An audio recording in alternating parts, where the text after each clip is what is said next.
প্রথমে করোনার second strain, তার পরে পরে জারি হয়ে গেল lockdown.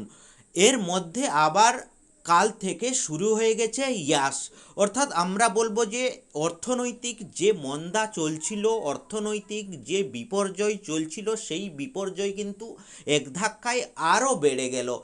Corona pandemic second strain যেভাবে ভয়ঙ্কর থেকে ভয়ঙ্করতম হয়ে উঠছে, সাথে সাথে লকডাউন যেভাবে কড়াকড়িভাবে লাগু রয়েছে, হাট বাজার দোকানপাট ব্যবসা সব কিছুই আমরা বলবো সম্পূর্ণ বন্ধ। তাহলে সাধারণ ঋণগ্রহীতা কিস্তি দেবেন কি করে? তার সাথে সাথে শুরু হয়ে গেল ইয়াস ঝড়, অর্থাৎ আমরা বলবো যে একজন সাধারণ ঋণগ্রহীতা, কৃষক, শ্রমিক, গরিব, ছোট ব্যবসায়ী, স্বনির্ভর গোষ্ঠী, এমএসএমই, তারা তাহলে এই অর্থনৈতিক যে সমস্যা, অর্থনৈতিক যে বিপর্যস্ততা, তার মধ্যে তারা কিস্তি মেটাবেন কি করে? এই পরিবেশের মধ্যেই 5th মে কিন্তু রিজার্ভ ব্যাঙ্ক অফ ইন্ডিয়া একটি সার্কুলার জারি করেন, যেটি হচ্ছে লোন রিকাস্ট 2.0। এখানে এমএসএমই এবং ইন্ডিভিজুয়াল বড়োয়ার অর্থাৎ সাধারণ ঋণগ্রহীতা, ছোট ব্যবসায়ী প্রত্যেকের জন্যই কিন্তু এই লোন রিকাস্ট 2.0 কিন্তু জারি করা হয়। এর মধ্যেই কিন্তু আছে মোরাটোরিয়াম, অর্থাৎ কিস্তি স্থগিত রাখা যায়, অর্থাৎ যদি কোনো ঋণগ্রহীতা বন্ধু কিস্তি মেটাতে না পারেন, তিনি কিন্তু মোরাটোরিয়াম বা কিস্তি স্থগিত করতে পারেন। সেক্ষেত্রে পরবর্তীতে তাকে কিন্তু কিস্তি মিটিয়ে দিতে হবে, অর্থাৎ এই মুহূর্তে তিনি কিস্তি যদি নাও দিতে পারেন তাহলেও অসুবিধে নয়। তো এই কিস্তি স্থগিত তাকে কিন্তু 2 বছর পর্যন্ত দেওয়া হতে পারে। এছাড়া তিনি পেতে পারেন লোন রিস্ট্রাকচারিং। তো লোন রিস্ট্রাকচারিং এবং মোরাটোরিয়াম বা কিস্তি স্থগিত, এই দুটো অপশান আছে এবং বিভিন্ন ধরনের নিয়ম, রুলস, রেগুলেশন এগুলোও আছে।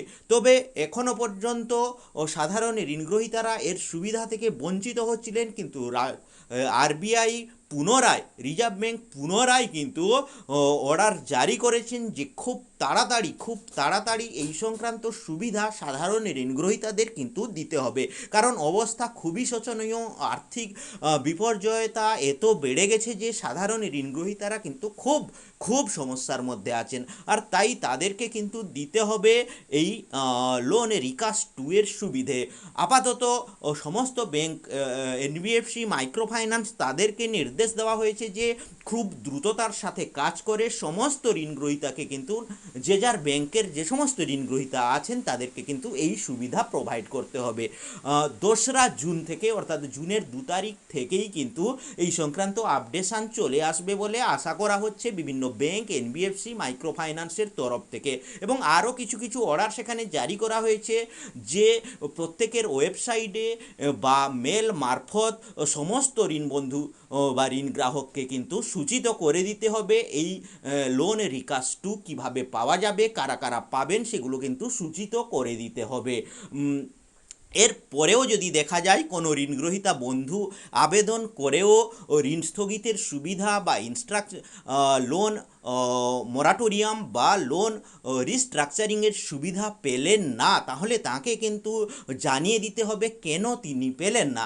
অর্থাৎ আমরা বলবো সমস্ত প্রক্রিয়ার মধ্যে একটা স্বচ্ছতা আনতে চাইছেন রিজার্ভ ব্যাঙ্ক অফ ইন্ডিয়া, কারণ এই নিয়ে বিভিন্ন সংগঠন, বিভিন্ন অ্যাসোসিয়েশান, এছাড়া বিশাল তিওয়ারিজি সুপ্রিম কোর্টের কাছেও কিন্তু এই আবেদন রেখেছেন যে সাধারণ ঋণগ্রহীতা কিন্তু কোনো সুযোগ, কোনো সুবিধে পাচ্ছেন না, যার ফলে এই লকডাউন পরিস্থিতিতে গরিব, কৃষক, শ্রমিক, স্বনির্ভর গোষ্ঠী, ছোটোখাটো ব্যবসায়ী, তারা কিন্তু অত্যন্ত সমস্যায় পড়েছেন। আর সেখান থেকে দাঁড়িয়ে রিজার্ভ ব্যাংকের এই নির্দেশ বা রিজার্ভ ব্যাংকের এই দিশা কিন্তু আশা করা যাচ্ছে যে সাধারণ ঋণগ্রহীতার জন্য ভালো করবে।